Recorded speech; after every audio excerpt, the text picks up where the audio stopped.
Astaghfirullah. Bismillahirrahmanirrahim.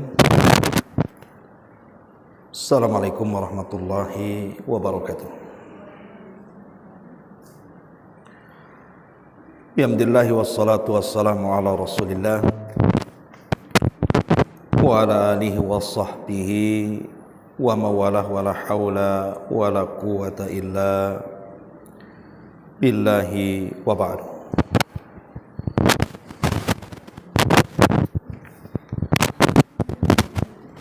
Alhamdulillah, segala puja dan puji hanya milik Allah subhanahu wa ta'ala. Salawat dan juga salam kita hadiahkan kepada Rasul kita Nabi besar Muhammad sallallahu alaihi wa ala alihi wasallam. Kita lanjutkan kajian kita sampai kepada bab pasal keempat tentang tata cara mandi besar atau mandi jinabah.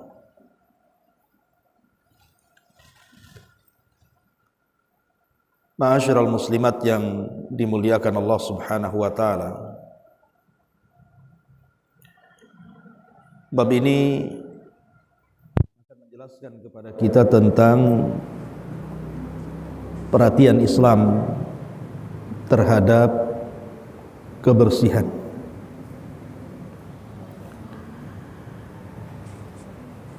Dan perintah mandi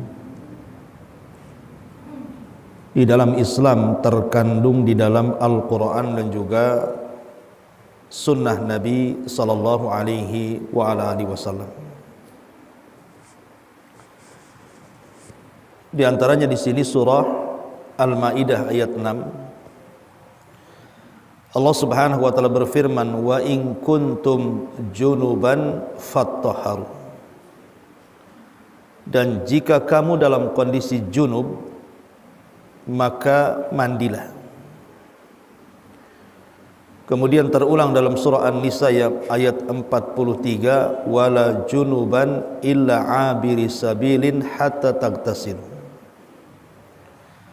Jangan pula seseorang menghampiri masjid sedangkan kamu dalam keadaan junub kecuali sekedar berlalu saja sehingga dia mandi.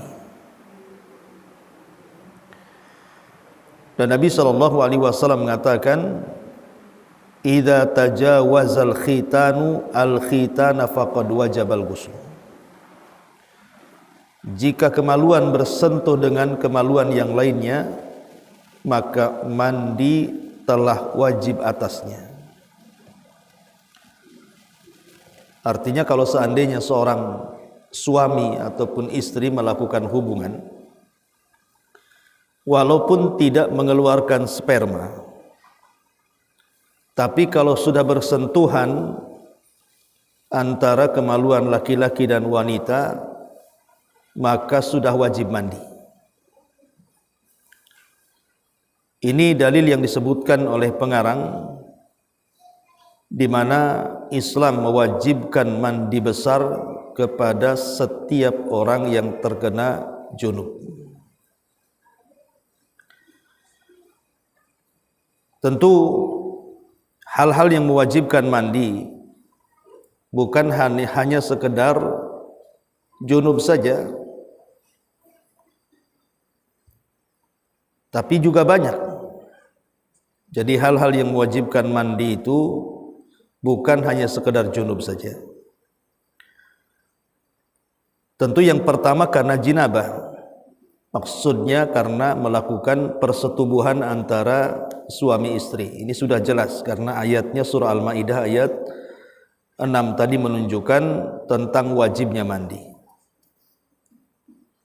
Kemudian yang kedua, berhentinya darah haid. Berhentinya darah haid.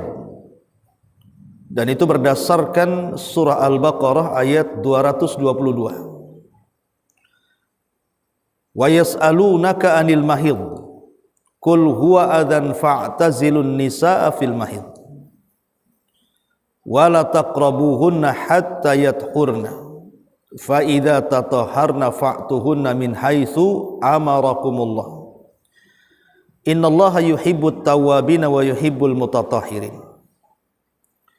Mereka bertanya kepadamu tentang haid, katakanlah haid itu adalah satu kotoran. Oleh sebab itu hendaklah kamu menjauhkan diri dari wanita di waktu haid. Dan janganlah kamu mendekati mereka sebelum mereka suci. Apabila mereka telah suci, maka campurilah mereka di tempat yang diperintahkan Allah kepadamu. Sesungguhnya bertobat dan menyukai orang-orang yang mensucikan dirinya. Terjadi perselisihan ulama, Bu. Yang dimaksud suci itu maksudnya apa? Jadi kalau ibu selesai haid, apakah yang dimaksud itu dengan mengeringnya darah di kemaluan seorang wanita? Berarti sudah dianggap suci dan suami sudah boleh melakukan hubungan walaupun belum mandi.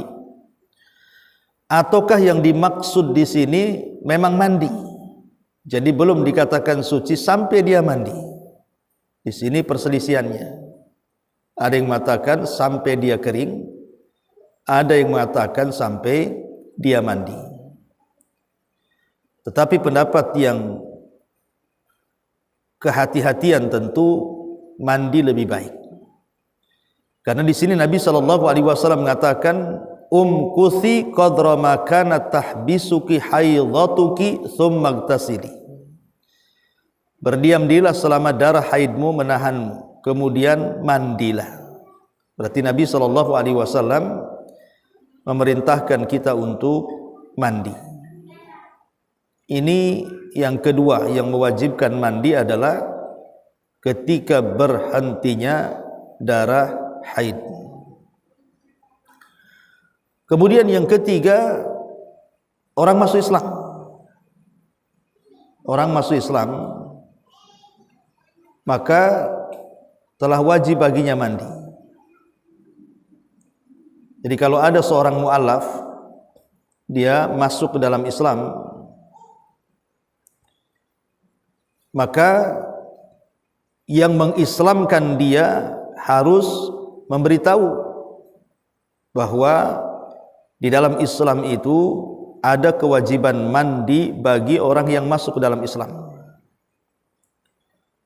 Makanya di zaman Umar bin Khattab radhiyallahu an ketika dia masuk Islam, Fatimah ketika itu adik beliau mengatakan ketika Umar meminta lembaran Quran, maka Fatimah menganjurkan Umar untuk mandi. Kemudian Umar pun mandi, kemudian membaca Quran, tiba-tiba hidayah masuk.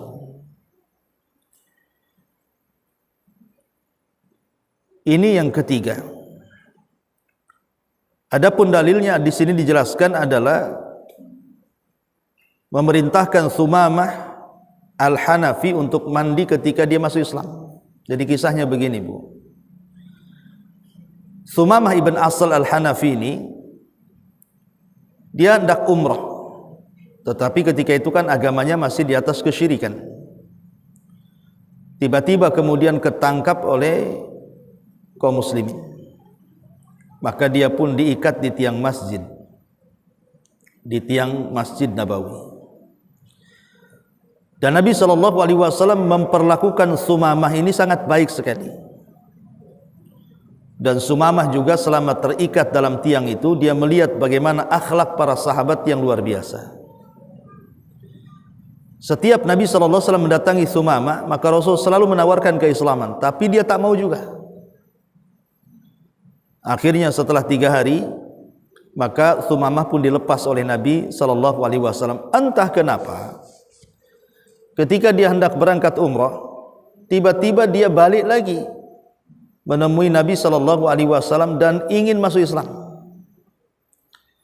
Lah ketika itulah Nabi SAW merintahkan Sumamah untuk mandi. Kemudian setelah mandi disuruh mengucap 2 kalimat syahadat.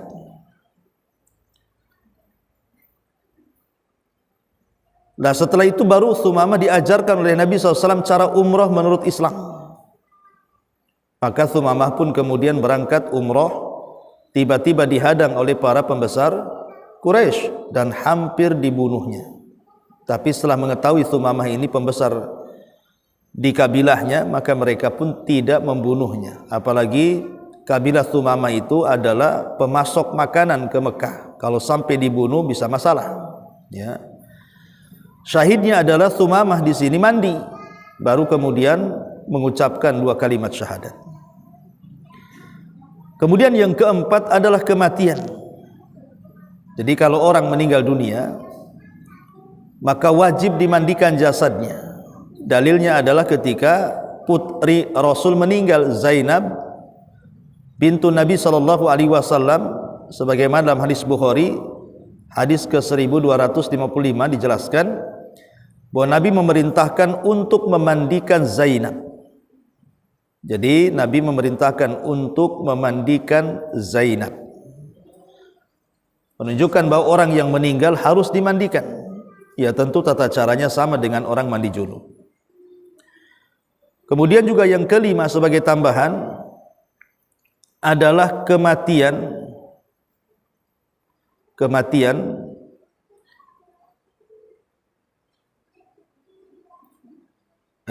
al-ihtilam. Ihtilam itu artinya mimpi. Seseorang mimpi basah gitu ya. Mimpi melakukan hubungan di dalam mimpinya, kemudian ketika terbangun rupanya mengeluarkan sperma. Maka orang yang mimpi basah ini wajib mandi.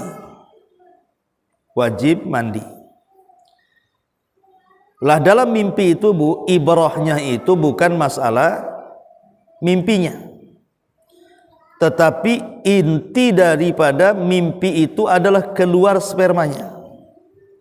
Jadi umpamanya seseorang bermimpi, dalam mimpinya dia melakukan hubungan suami istri.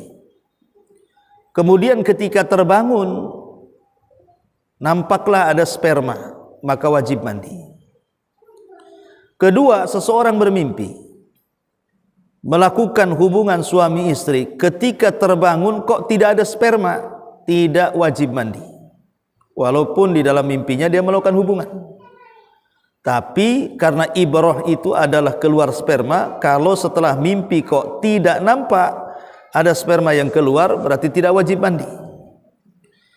Kemudian yang ketiga, di dalam mimpi itu tidak ada hubungan antar suami istri itu. Tiba-tiba ketika terbangun kok keluar sperma, wajib mandi.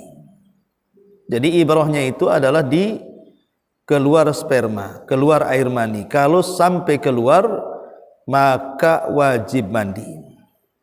Ya, wajib mandi. Termasuk juga mengeluarkan sperma dikarenakan perkara yang lain.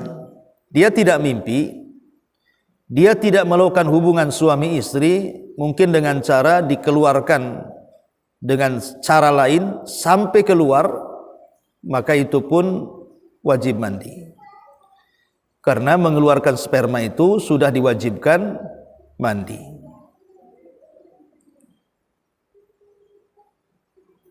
Nah ini diantara kenapa kemudian mandi itu menjadi wajib.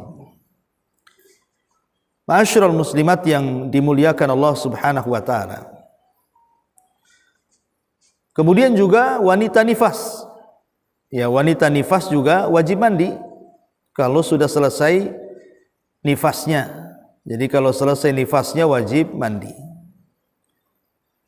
Termasuk juga seorang suami istri melakukan hubungan tidak mengeluarkan sperma, Bu. Tetapi masalahnya antar kemaluan suami dan istri itu sudah bersentuhan.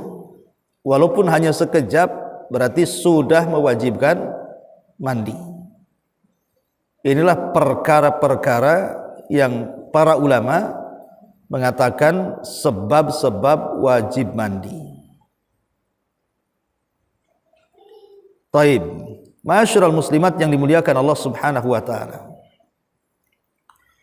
Adapun hal-hal yang mewajibkan mandi yang diperselisihkan tentunya ya. Ada yang mengatakan wajib, ada yang mengatakan tidak. Seperti seseorang mandi Jumat. Mandi Jumat ini memang ada yang mengatakan wajib, ada yang mengatakan tidak. Diperselisihkan para ulama ya masalah mandi Jumat ini. Kemudian juga yang kedua, mandi ketika hari Id. Ketika hari Id, dari terbit fajar sampai terbenam matahari, itu sangat dianjurkan dan disunahkan seseorang itu mandi di hari Id untuk melaksanakan sholat.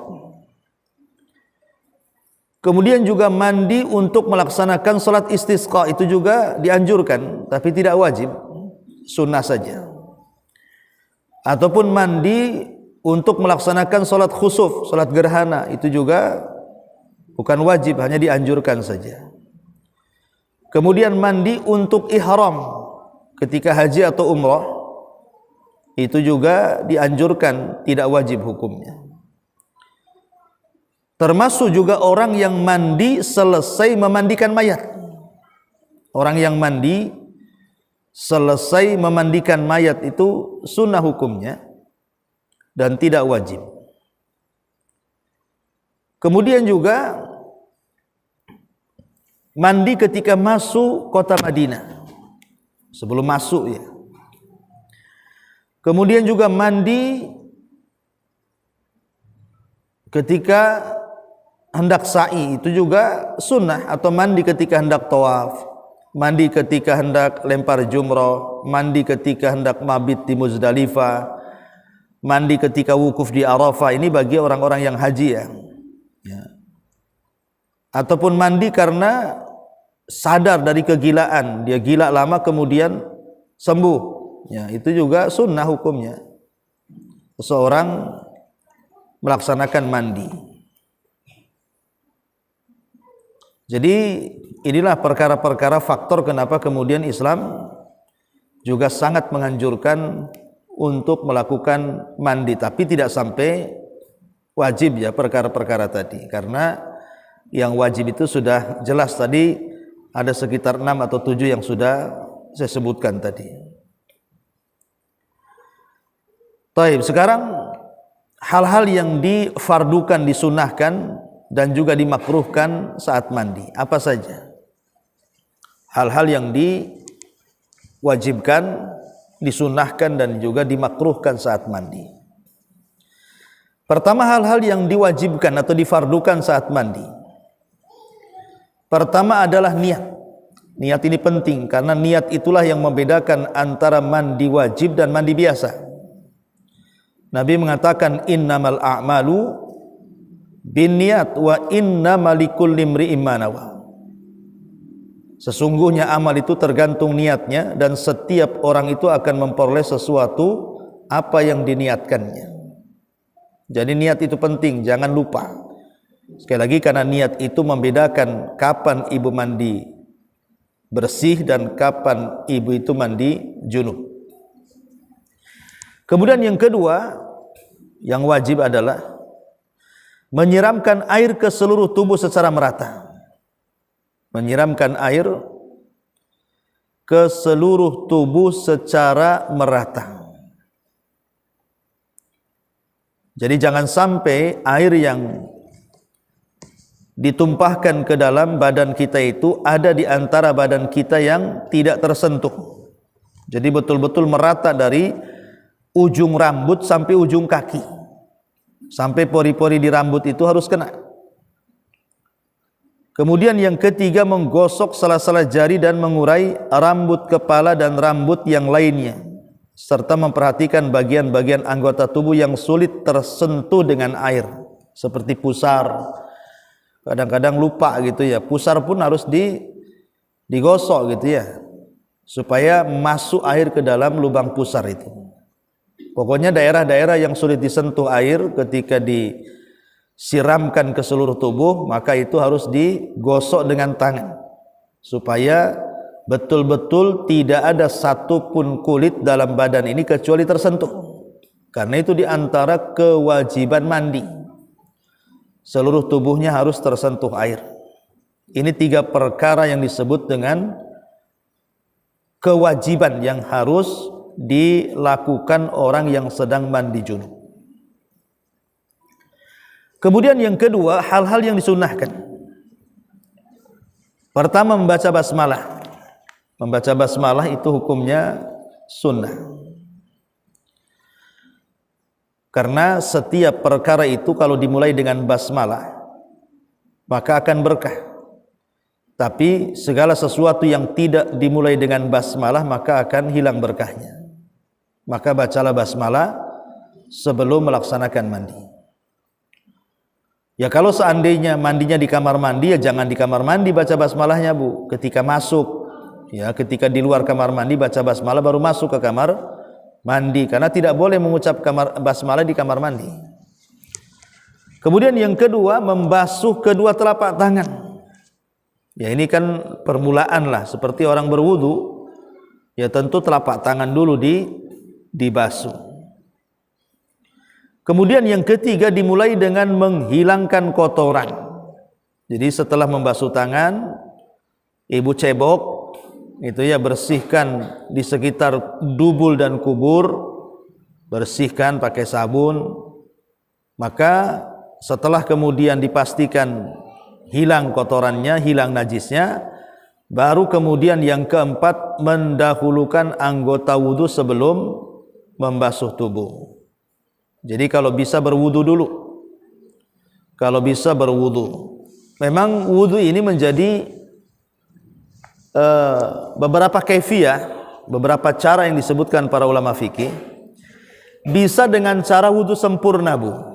Jadi sebelum mandi besar, ibu wudu dulu dengan sempurna.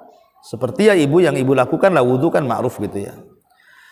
Atau yang kedua, ibu berwudu tapi tidak sempurna dengan meninggalkan kaki. Jadi kakinya itu dibasuh setelah mandi. Tetapi kebanyakan tata cara mandi, maka sebaiknya berwudu dengan cara sempurna. Ya seperti ibu wudu hendak sholat, berwudu dulu seperti itu. Baru setelah kemudian berwudu,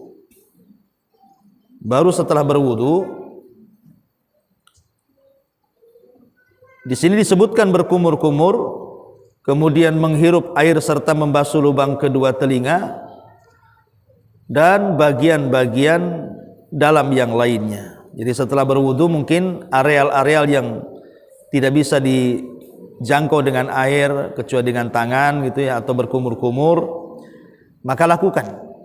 Baru setelah itu ibu siram kepala.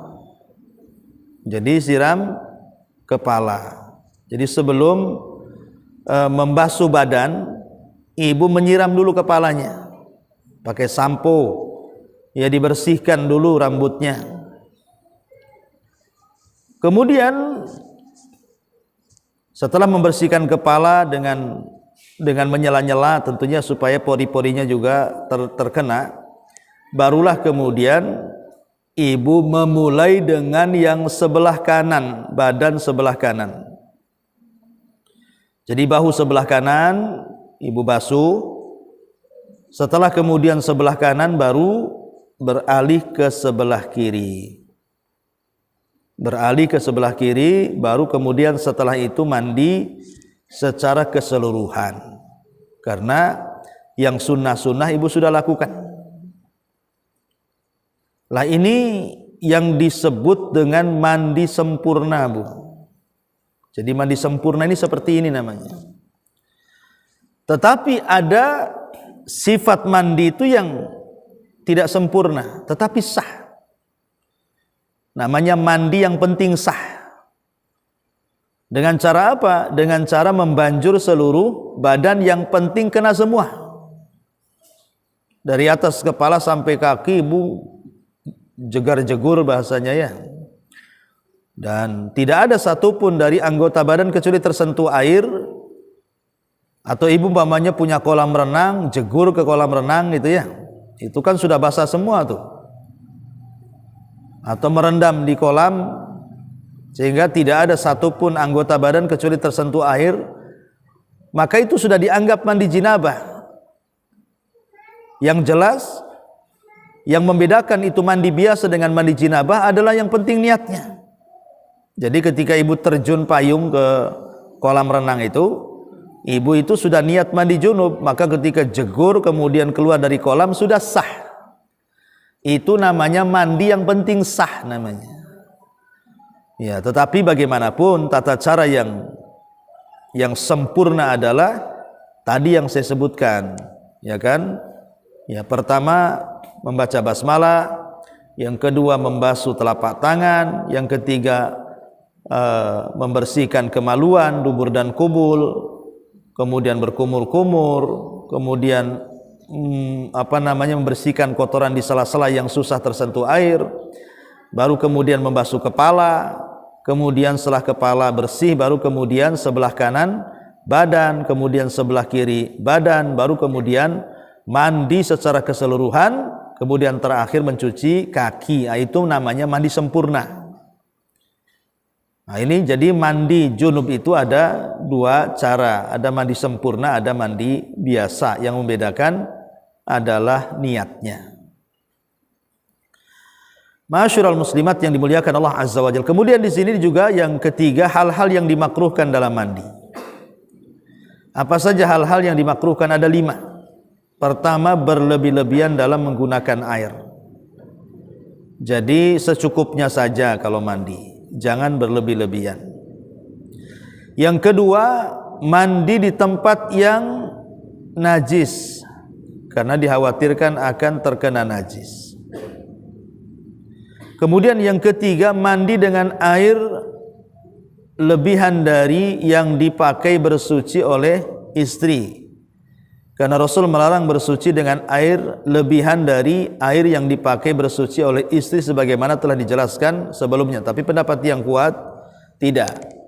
Boleh, ya.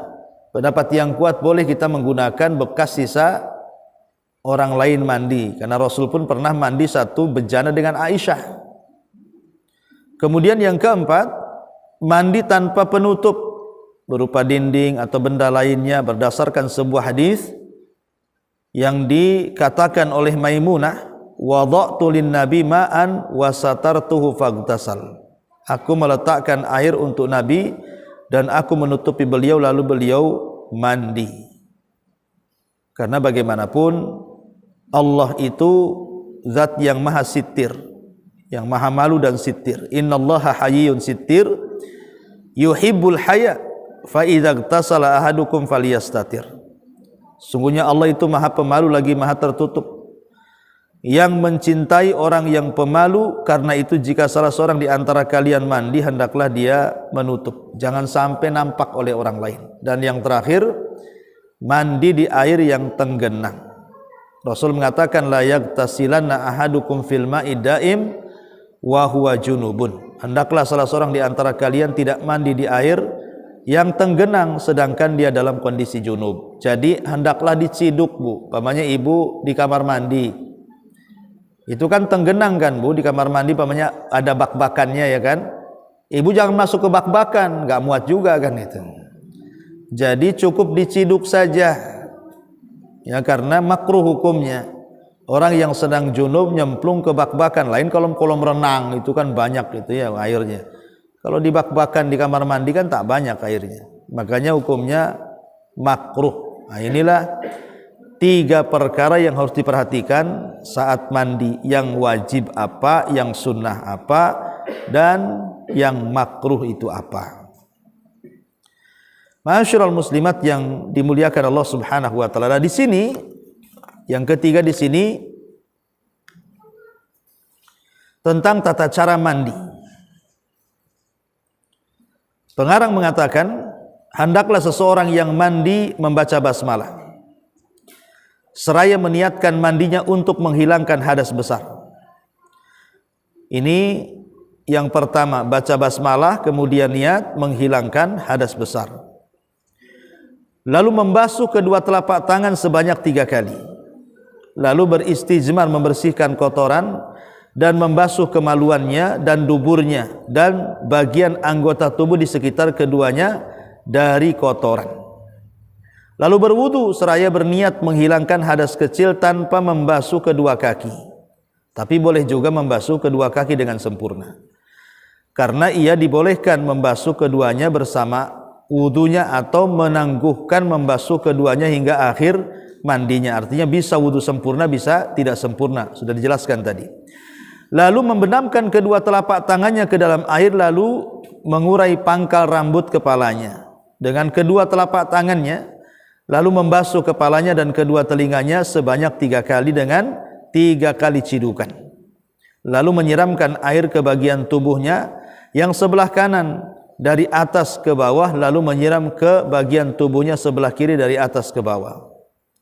Pada saat menyiramkan air ke tubuh, maka yang perlu diperhatikan adalah bagian tubuh yang tersembunyi yang sulit tersiram air, seperti pusar, bagian tubuh yang ada lekukan di bawah kedua ketiak, bagian tubuh yang ada di bawah kedua lutut, dan lain-lain. Itu diperhatikan, harus kena air. Ya. Hal ini berdasarkan keterangan Aisyah, apabila Nabi SAW hendak mandi jinabah, beliau memulai dengan membasuh kedua tangannya sebelum memasukkan keduanya ke dalam tempat air, kemudian membasuh kemaluannya dan berwudu seperti wudu untuk menunaikan sholat, kemudian membasahi rambutnya dan menyiram kepalanya sebanyak 3 kali, selanjutnya menyiram air ke seluruh tubuhnya. Itulah tata cara mandi junub yang benar, sesuai dengan sunnah Nabi sallallahu alaihi wasallam. Kemudian di sini pembahasan terakhir, hal-hal yang dilarang saat jinabah. Apa saja hal-hal yang tidak boleh ketika ibu itu sedang junub? Pertama di sini membaca Quran, kecuali ta'awud dan yang sejenisnya, doa yang disandarkan kepada sabda Nabi SAW, la taqra'ul haid walal junub syai'an minal Quran. Perempuan yang sedang haid serta orang yang sedang junub tidak dibolehkan membaca sesuatu pun dalam Al-Quran. Kemudian berdasarkan keterangan Ali bahwa Nabi SAW biasa membaca Al-Quran kepada kami pada setiap kesempatan selama beliau tidak sedang junub. Tetapi alhamdulillah Bu, sekarang Allah sudah mudahkan. Ya kan? Allah sudah mudahkan dengan adanya mushaf. Dengan adanya mushaf yang terdapat dalam handphone. Jadi ibu boleh kemudian juga membaca Al-Quran lewat mushaf. Karena kan ada yang mengatakan bahwa mushaf itu berbeda dengan handphone. Handphone bukan mushaf. Dan mushaf bukan handphone. Jadi handphone ya sendiri, karena dia bisa dihilangkan, bisa dimunculkan dengan aplikasi itu. Maka sebagian para ulama mutaakhirin kontemporer mengatakan tidak mengapa seseorang yang sedang haid, sedang junub membaca Quran lewat handphone, tetapi dilarang keras lewat mushaf, ya kan? Ini yang harus ibu perhatikan juga. Kemudian yang kedua, memasuki masjid kecuali hanya sekedar melintasnya. Umpamanya ngambil sesuatu di masjid, entah ketinggalan tas, ketinggalan dompet, ketinggalan apa gitu kan, hanya sekedar melintas saja maka boleh. Tapi kalau i'tikaf maka tidak boleh. Kemudian yang ketiga, menunaikan salat, baik salat fardu maupun salat sunnah. Terlarang orang yang sedang junub dia melaksanakan salat, bahkan tidak boleh puasa. Ya, hal-hal yang dilarang, bukan hanya salat saja. Orang yang sedang junub itu puasa pun kalau bagi orang haid tidak boleh. Ya, tapi kalau puasa bagi orang yang junub boleh. Maksudnya ibu berhubungan suami istri, kemudian lepas subuh belum mandi, sahkah puasanya? Puasanya sah.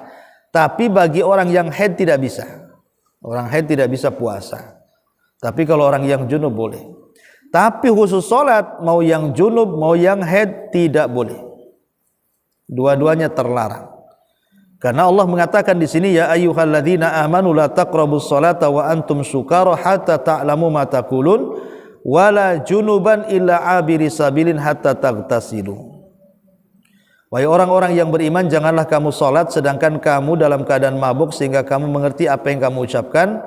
Jangan pula menghampiri masjid sedang kamu dalam keadaan junub kecuali sekedar berlalu saja hingga kamu mandi.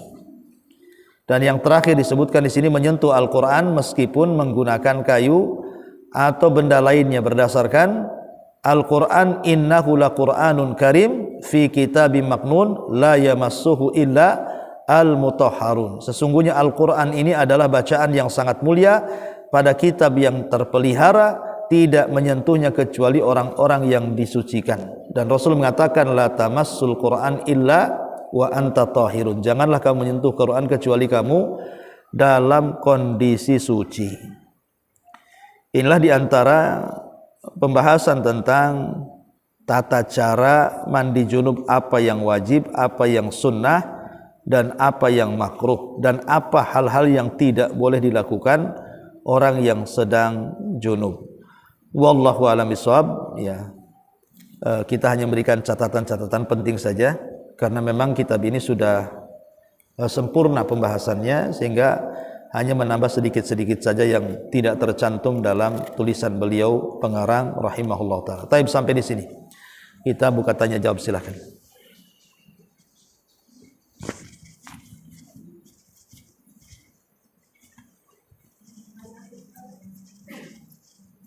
Ya.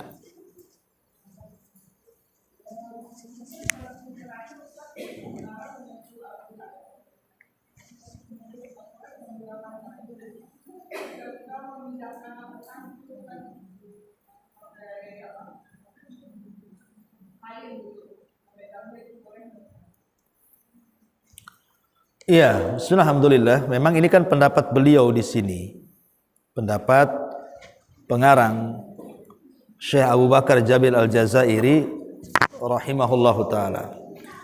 Tapi kalau menyentuh Al-Qur'an itu tanpa bersentuhan secara langsung, seperti menggunakan kain, nggak masalah, ya, dipindah seperti itu. Tetapi sekali lagi yang penting adalah jangan sampai gara-gara ibu sedang haid tidak baca Quran. Ibu bisa baca dengan hafalan ibu, ya, ibu bisa membaca dengan hafalan. Ataupun sekali lagi ibu bisa membaca dengan cara pegang handphone, karena handphone itu bukan mushaf. Jadi bisa menggunakan aplikasi yang ada di handphone. Sehingga karena di waktu haid itu kan orang lagi malas-malasnya kan, Bu, kadang-kadang malas zikir, malas ini, maka jangan sampai kemalasan itu kemudian menjauhkan ibu dari ibadah. Maka bisa menggunakan alat-alat handphone yang ada di tangan-tangan ibu untuk melihat Quran. Tapi kalau memegang mushaf secara langsung sebaiknya dihindari. Tapi kalau seandainya menggunakan penghalang seperti kain untuk dipindahkan, maka tidak mengapa. Wallahu a'lam.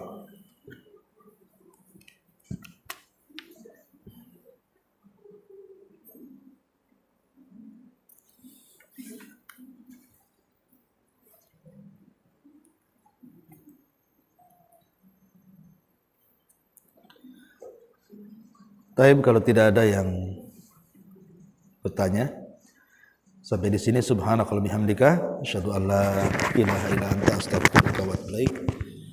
Allahu a'lam.